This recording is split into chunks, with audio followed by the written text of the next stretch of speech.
The pastor raised his hand to pronounce them husband and wife.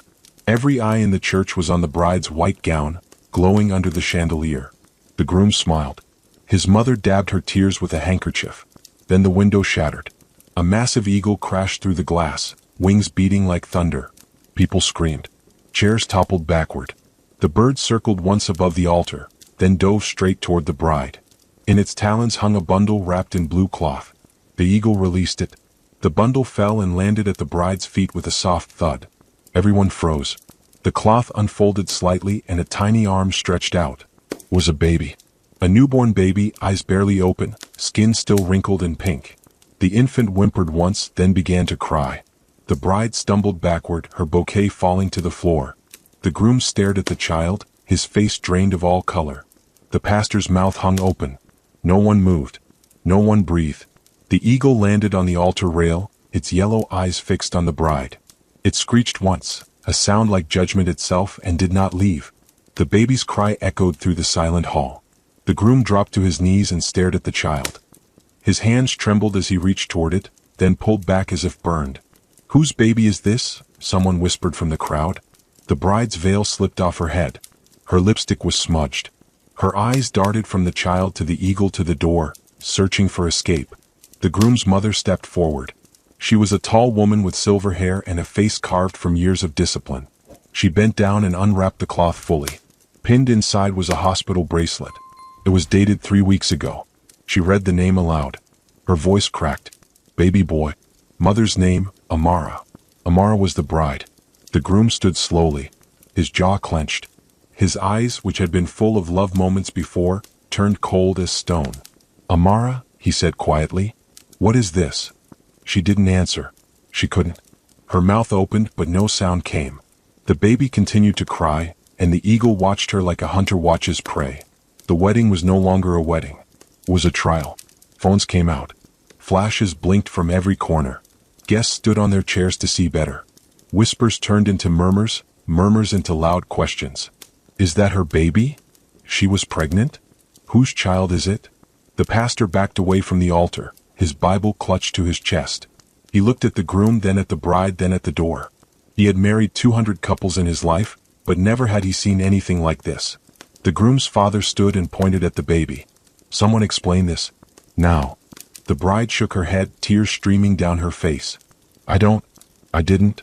"You didn't what?" the groom's mother snapped. "You didn't give birth 3 weeks ago? Then whose name is on that bracelet?" Amara's knees buckled. She grabbed the altar to steady herself. Her bridesmaid stood frozen behind her, eyes wide, mouths covered. The eagle screeched again. It spread its wings wide, and for a moment, it seemed larger than the room itself. People gasped. Some made the sign of the cross. No one left. No one could look away. The groom picked up the hospital bracelet and read it again. His lips moved silently as he traced the letters with his finger. Then he looked up at his bride. "You were in the hospital 3 weeks ago," he said slowly. "You told me you were visiting your sick aunt." Amara's chest heaved. She wiped her face with shaking hands. I was. "Then why does this bracelet have your name on it?" His voice rose. "Why does it say Mother, Amara?" She opened her mouth, closed it, opened it again. "I can explain." "Explain now," his mother roared. But before Amara could speak, the baby's cry changed. It became sharper, more desperate. The groom's youngest sister, a girl of 16, rushed forward and scooped the infant into her arms. She rocked him gently and he quieted. She looked at the bracelet on the baby's wrist. Then she gasped. "There's something else written here." Everyone leaned in. She read it aloud, her voice trembling. "Father, unknown." The room exploded. Voices collided like crashing waves. Someone screamed. The groom staggered backward as if struck. His best man caught him before he fell. The eagle shrieked and flew to perch on the edge of the broken window, watching everything. The groom's mother snatched the baby from the girl's arms and marched toward Amara. She held the child up like evidence in a courtroom. "Look at this baby's face," she commanded. "Look at it." Amara refused.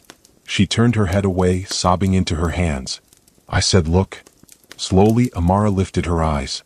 The moment she saw the baby's face, something broke inside her. Her shoulders collapsed. Her crying turned to choking gasps. The groom's mother turned the baby toward the crowd. "Does anyone here see a resemblance?" People craned their necks. Cameras zoomed in. And then someone in the third row stood up, a woman in a purple dress with a sharp, knowing face. "The nose," she said loudly. "That baby has Amara's nose. And her chin." Another voice joined in. "The eyes too. Look at the shape." The groom stepped closer. He stared at the baby, then at his bride. His face twisted in pain and rage. Is this your child?" Amara's lips trembled. She whispered something so soft no one could hear. "What did you say?" the pastor asked. She closed her eyes. "Yes." The word landed like a hammer blow. Silence swallowed the room. Then chaos erupted. "When?" the groom shouted. "When did this happen?" Amara wiped her eyes, smearing mascara across her cheeks. 2 months before we got engaged." The groom's face went pale. 2 months before. He counted on his fingers, calculating. "That was last year. We were already dating." She nodded. "So you cheated on me," he said flatly. She didn't deny it. She just stood there, trembling, her white dress suddenly looking like a costume, a lie wrapped in silk. The groom's best man stepped forward. He was a tall man with kind eyes, but now those eyes burned with anger. "Who is the father?" he demanded. Amara shook her head. "I can't say." "You can't or you won't?" the groom's mother hissed. "I can't." Her voice cracked. "Please, don't make me." The pastor cleared his throat. "If you bore a child out of wedlock and you hid it from this man while preparing to marry him, then you have committed a grave sin. You owe him the truth." Amara sobbed harder. "You don't understand?"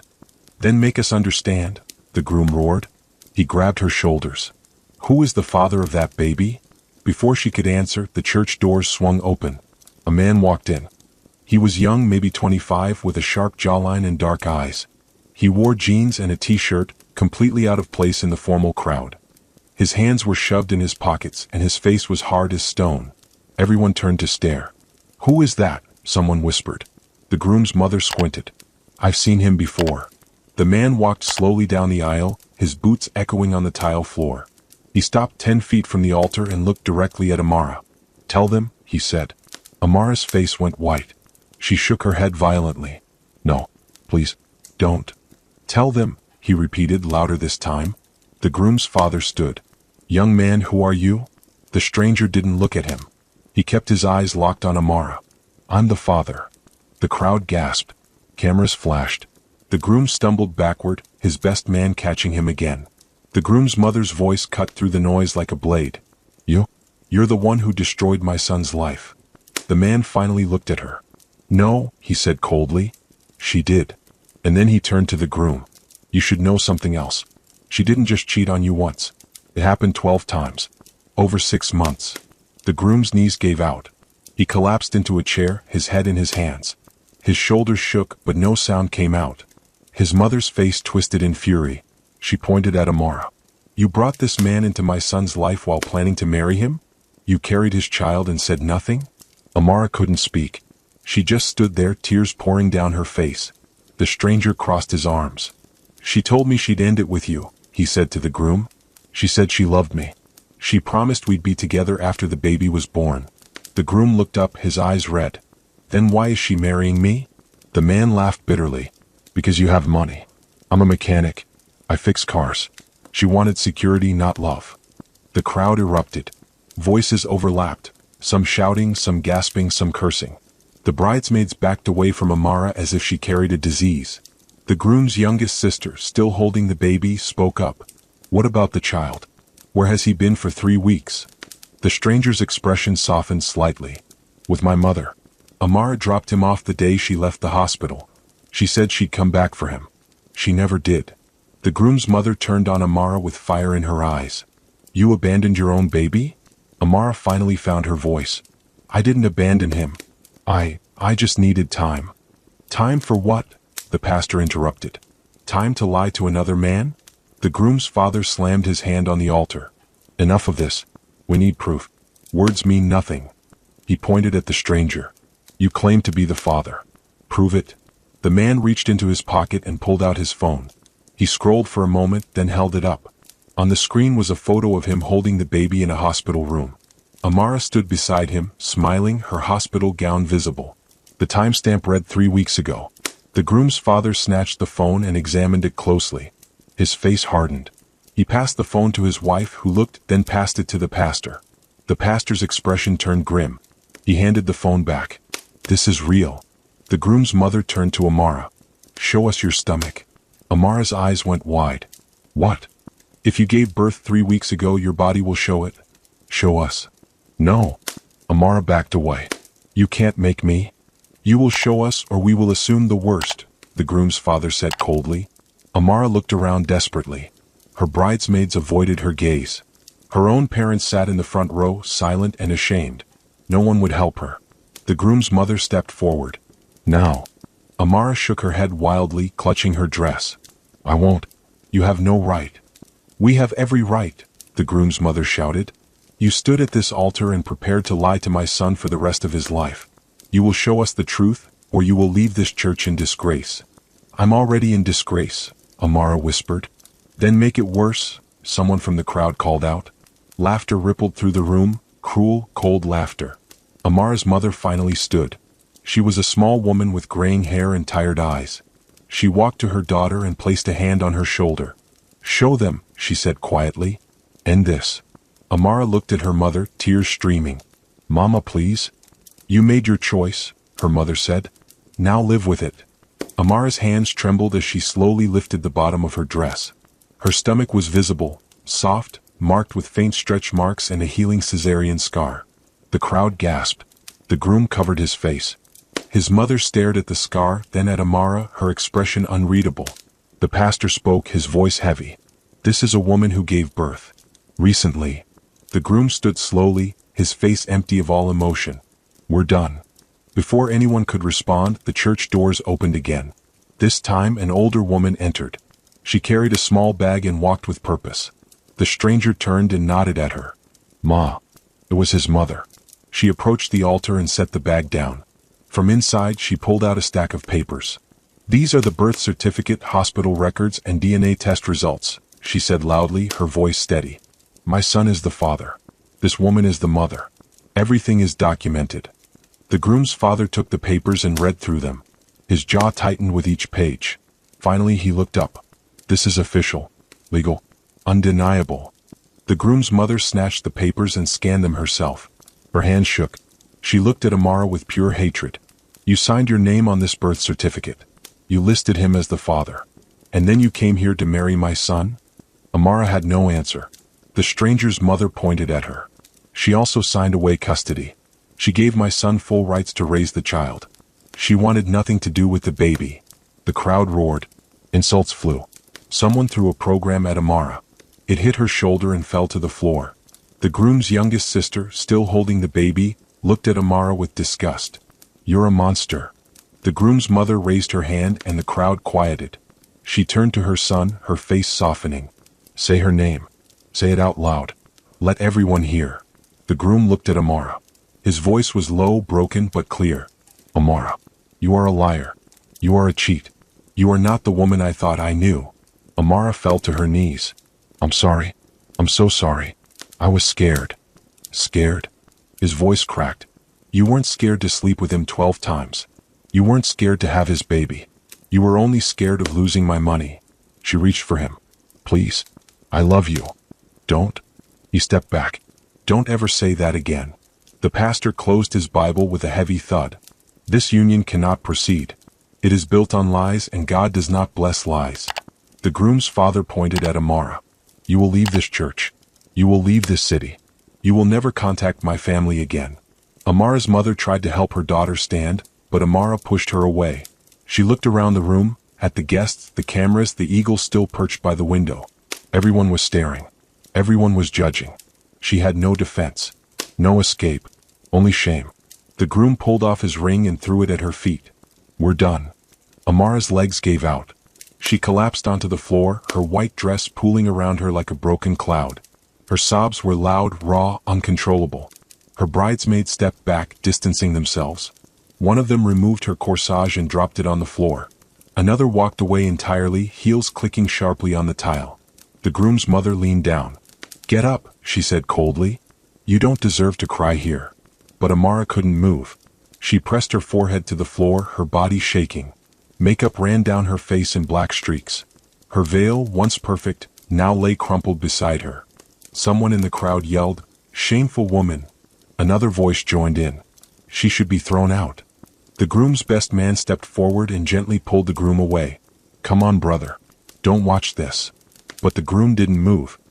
He stood there, staring at the woman he had almost married, and his face showed nothing. No love, no hate, just emptiness. The eagle screeched. It flapped its wings twice, then took flight, circling once around the ceiling before disappearing through the broken window. The moment it left, Amara screamed. A sound so full of despair that even the angriest guest fell silent. She had lost everything. The pastor knelt beside her. His voice was firm but not unkind. "Amara, if you have anything else to say, say it now. Speak the whole truth." She looked up at him, her face swollen and red. "I didn't mean for this to happen," she whispered. "But it did," the pastor replied. "And you let it continue." She swallowed hard. I thought if I married him, I could fix everything. I thought I could forget." The groom's mother scoffed. "Forget? You can't forget a child." Amara wiped her eyes. I know I can't. But I was scared. I didn't know what to do. I thought if I just moved forward, it would all go away." The stranger stepped closer. "You told me you loved me. You said we'd raise him together. Was that a lie too?" Amara hesitated. Then she nodded. "Yes." His face hardened. "So you lied to both of us?" She nodded again, sobbing. "I lied to everyone. I was selfish. I wanted money and security and love, and I thought I could have it all." The groom's father spoke, his voice cold. "And what were you going to do with the baby? Keep him hidden forever?" Amara didn't answer. She didn't have an answer. She had never thought that far ahead. The groom finally spoke. "Did you ever love me?" She looked at him, her lips trembling. "I don't know." The stranger pulled out his phone again. "There's more," he said. "Something she didn't tell any of you." The groom's mother glared at Amara. What else could there possibly be? The man scrolled through his messages and held up a screenshot. It was a conversation between him and Amara, dated 2 days ago. He read it aloud. She wrote, "After the wedding, I'll come back for the baby. Just keep him a little longer. Once I have access to his accounts, I'll pay you to stay quiet." The room exploded. Voices overlapped in fury. She was going to pay him off? She planned this from the start. The groom stared at the screen, his face pale. "You were going to steal from me?" Amara shook her head frantically. "No, I didn't mean." "You wrote it," the stranger shouted. "You said once you married him, you'd have access to his money. You were going to take it and pay me to disappear." The groom's father stepped forward, his fists clenched. "You are a criminal. You were going to commit fraud." Amara's mother buried her face in her hands. Her father sat frozen, staring at nothing. The groom looked at the pastor. "Can we call the police?" The pastor nodded slowly. "Yes, I believe we should." Amara's scream echoed through the church. "No, please, I'll leave. I'll go away. Just don't." "You should have thought of that before," the groom's mother said coldly. The stranger put his phone away and looked at the groom. "There's something else you need to know." The groom turned to him, exhausted. What else could there be? The man hesitated. Then he pointed to someone in the crowd. "Your best man knew." Everyone turned. The best man, who had been standing silently beside the groom, went pale. "What?" the groom whispered. The stranger nodded. "He saw us together. 6 months ago. At a restaurant.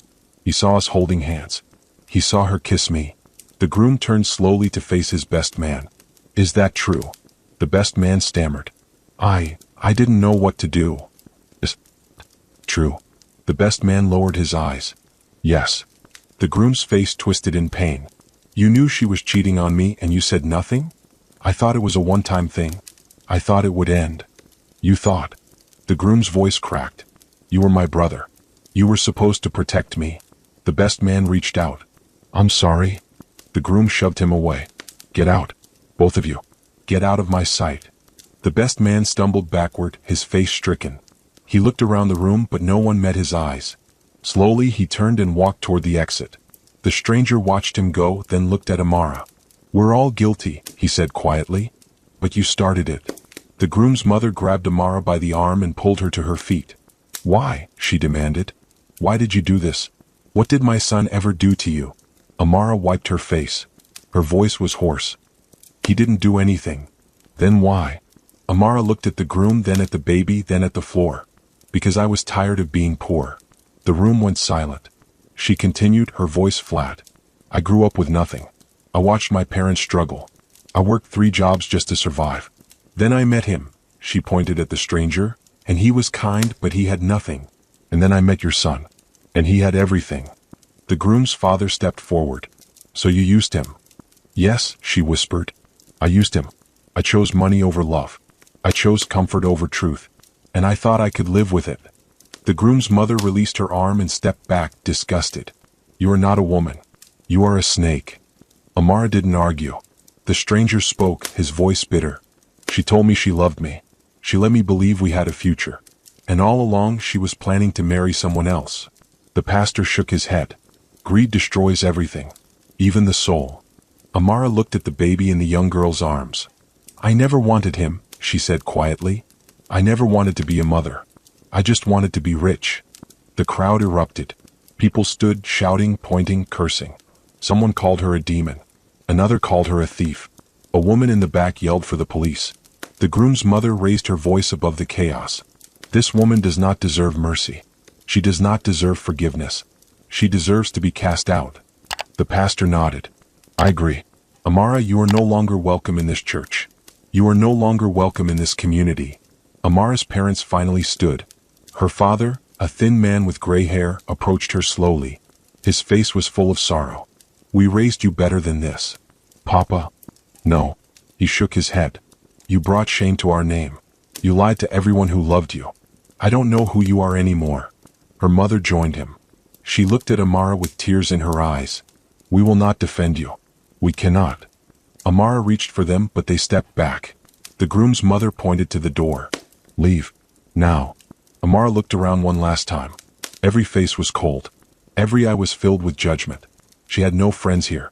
No allies. No future. She picked up her torn veil and walked toward the exit. Her heels echoed in the silence. No one stopped her. No one followed. She reached the door, pushed it open, and stepped into the sunlight. The door closed behind her with a final, heavy thud.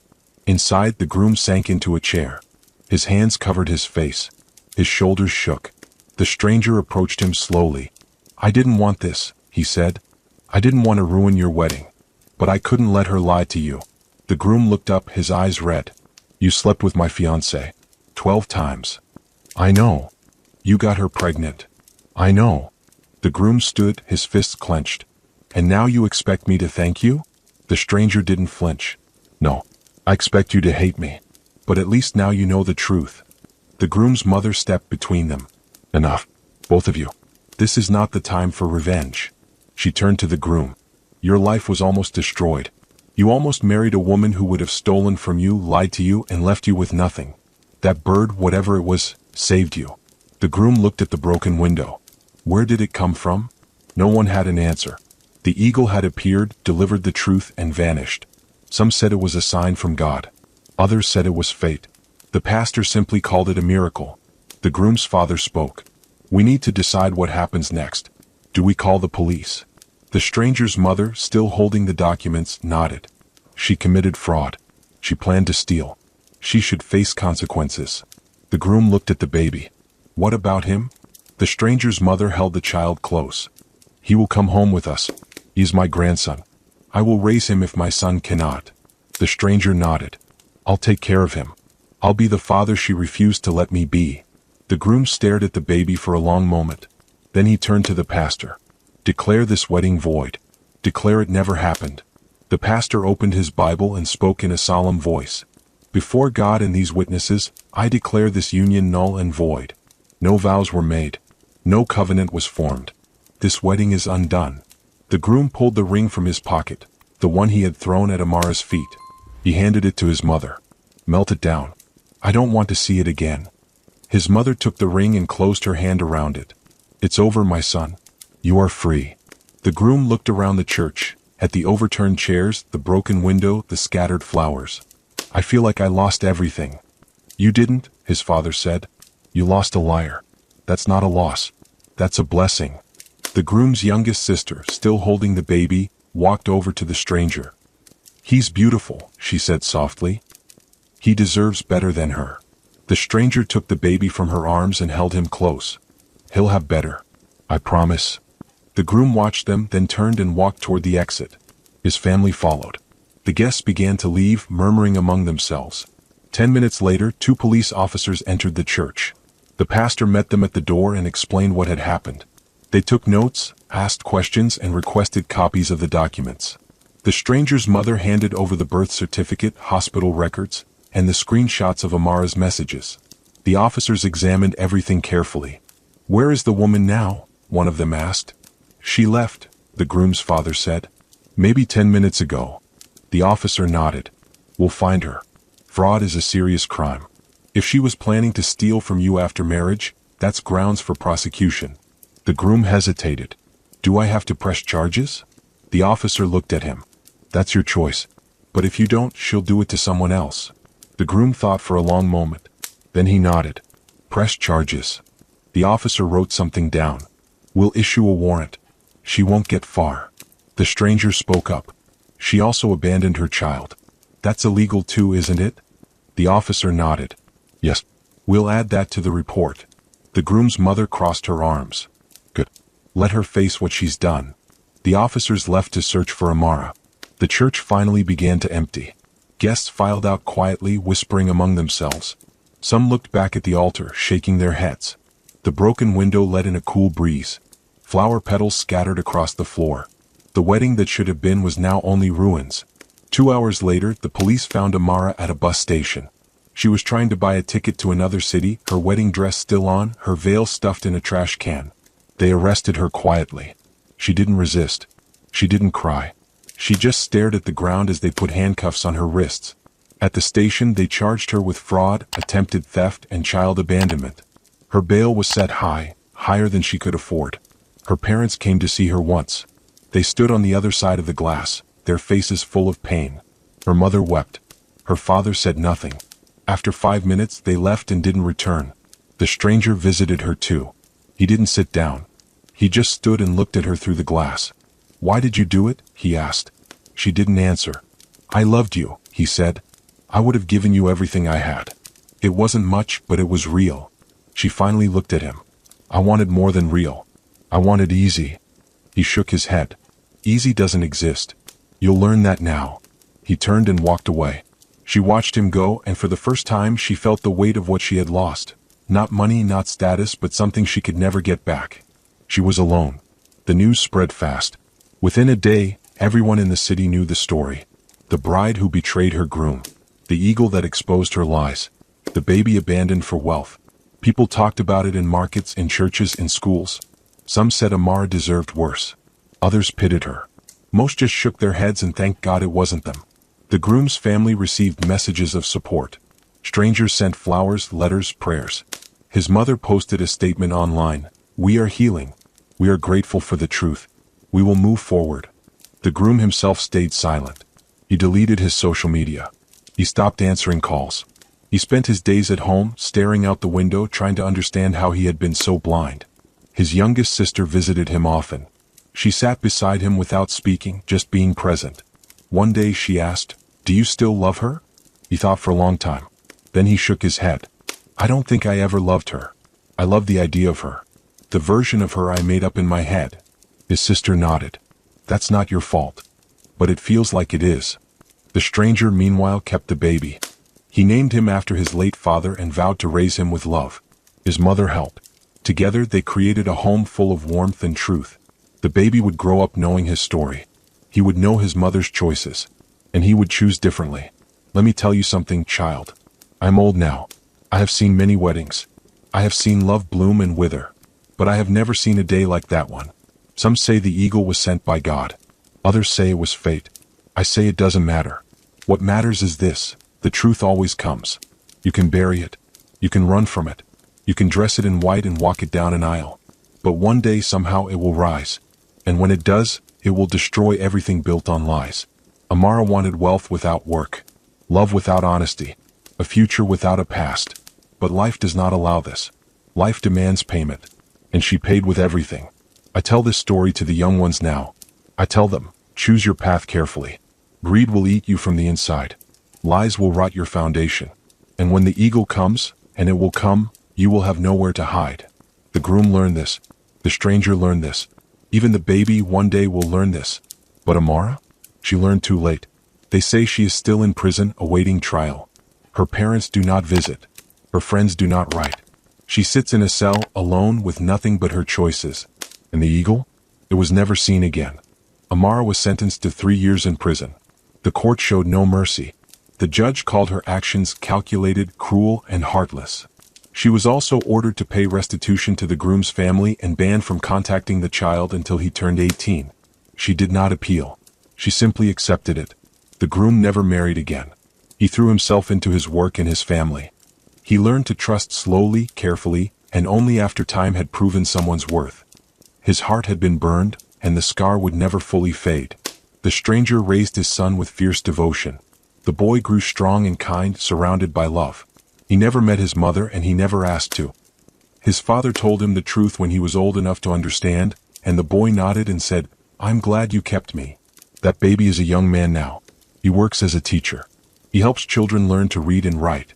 He is gentle, honest, and careful with his words. He is nothing like his mother. And Amara? She was released after serving her time.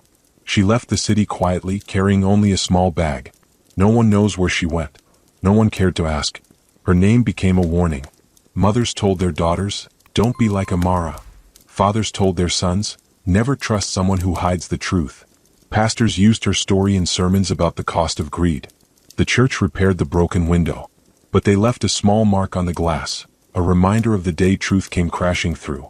And somewhere, perhaps, an eagle still flies, watching over weddings, waiting to reveal what must be known.